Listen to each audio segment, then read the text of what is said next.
Imagine a house, not just any house, mind you. This house defies the very laws of physics and logic. Imagine a house that is bigger on the inside than it is on the outside. A place where the rooms seem to stretch into infinity and the walls shift and change as if they have a mind of their own. A house with endless hallways, shifting architecture and a darkness that seems to breathe. It's a place where every step you take could lead you deeper into an abyss of confusion and terror. This, my friends, is the unsettling premise of Mark Z. Danielewski's House of Leaves. A novel as labyrinthine and disorienting as the very structure it describes. It's a story that pulls you in, wrapping you in its intricate web of mystery and dread. Published in 2000, this hefty tome, with its unconventional format and chilling narrative, has captivated readers for a quarter of a century, earning a well-deserved reputation as a modern classic of horror literature. Its pages are filled with footnotes, multiple fonts and text that spirals and twists, mirroring the chaos within the story.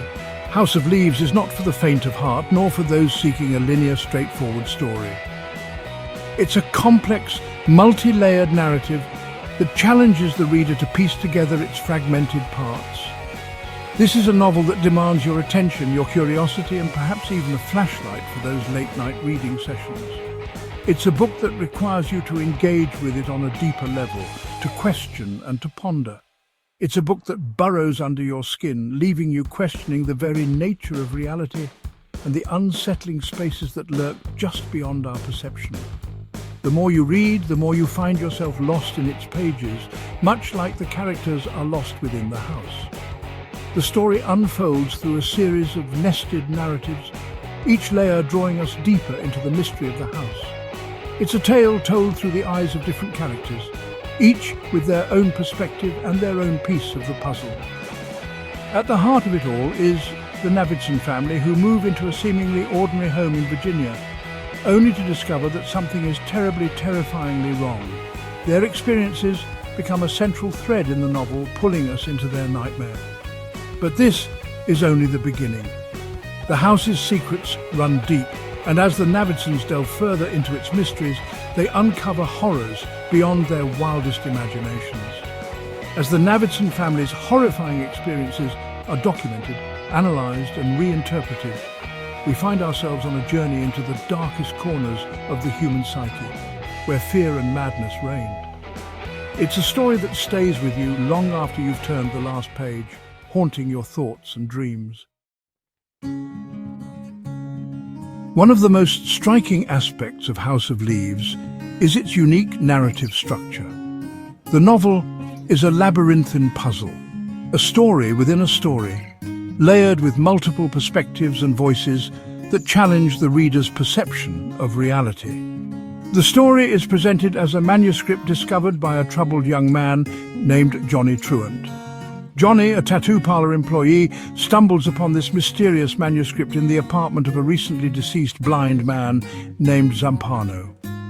This manuscript, supposedly written by the reclusive Zampano, focuses on a documentary film called The Navidson Record. The film, which may or may not exist, documents the harrowing experiences of the Navidson family in their new home. This film, a fictional work within the novel, chronicles the increasingly disturbing experiences of the Navidson family after they move into their new home. The house, seemingly ordinary at first, begins to reveal impossible dimensions and sinister secrets. As Johnny delves deeper into Zampano's manuscript, he becomes obsessed with the story, adding his own frantic footnotes and observations. His notes are filled with paranoia, fear, and a growing sense of dread. His increasingly erratic commentary adds another layer of unease to the narrative, blurring the lines between reality and fiction, sanity and madness.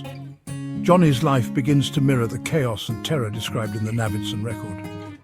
Is Johnny a reliable narrator, or is he slowly unraveling under the weight of the story he's reading? His mental state deteriorates as he becomes more entangled in the manuscript's dark and twisted world. This layered approach creates a sense of disorientation and uncertainty that mirrors the character's own experiences within the house. The novel's unconventional format, with its footnotes, appendices and erratic typography, further immerses the reader in this unsettling atmosphere. We are forced to question everything we read, unsure of what is real, what is imagined, and what lies hidden within the text itself. The novel becomes a maze, challenging us to navigate its complexities and uncover its secrets, much like the characters within its pages. The house itself is more than just a setting in House of Leaves. It's a character in its own right. It's a physical manifestation of the character's anxieties, fears, and darkest desires. As the Navidson family explores the depths of their home, they uncover impossible spaces, shifting hallways, and a chilling darkness that seems to have a life of its own. Will Navidson, a photojournalist, becomes obsessed with documenting the house's mysteries, even as they threaten to consume him. His girlfriend Karen Green struggles to cope with the claustrophobia and terror that permeates their lives. Their children, Daisy and Chad, become increasingly withdrawn and haunted by the unseen forces at play. The house is a labyrinth, both physically and psychologically. It reflects the characters' inner turmoil, their relationships fraying as the walls seem to close in around them. The deeper they venture, the more lost they become, both within the house and within themselves. Section 4. A symphony of typography. Danielewski's unconventional style. House of Leaves is not a novel to be read passively.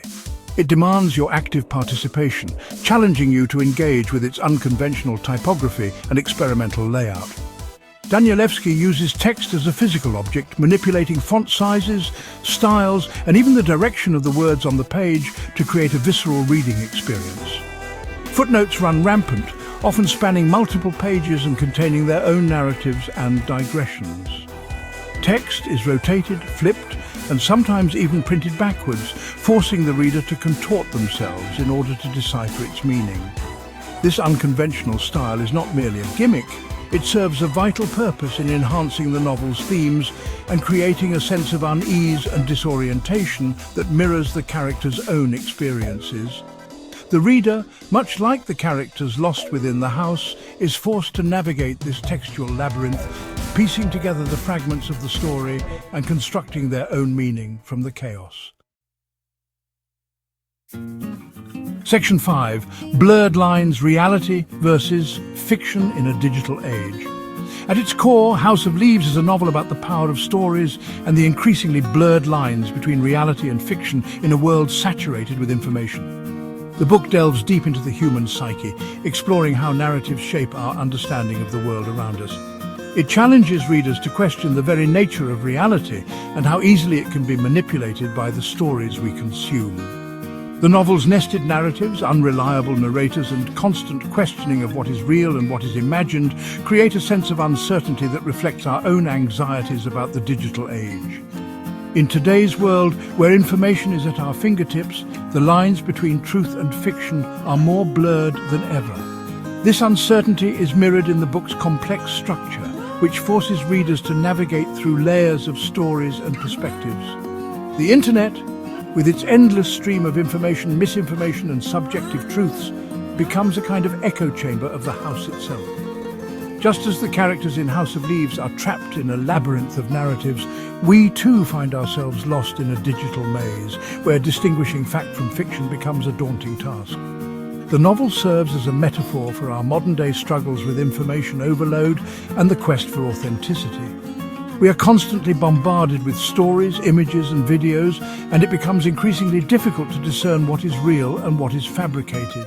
Social media platforms, news outlets, and various online sources contribute to this overwhelming influx of information, making it challenging to find a clear and unbiased truth. House of Leaves captures this essence, portraying a world where reality is fluid and ever-changing. House of Leaves forces us to confront this uncertainty, to question the stories we tell ourselves and the stories that others tell us. It compels us to be critical thinkers, to analyze and dissect the information we receive, and to be aware of the potential for manipulation. The novel is a powerful reminder of the importance of skepticism and the need to seek out multiple perspectives.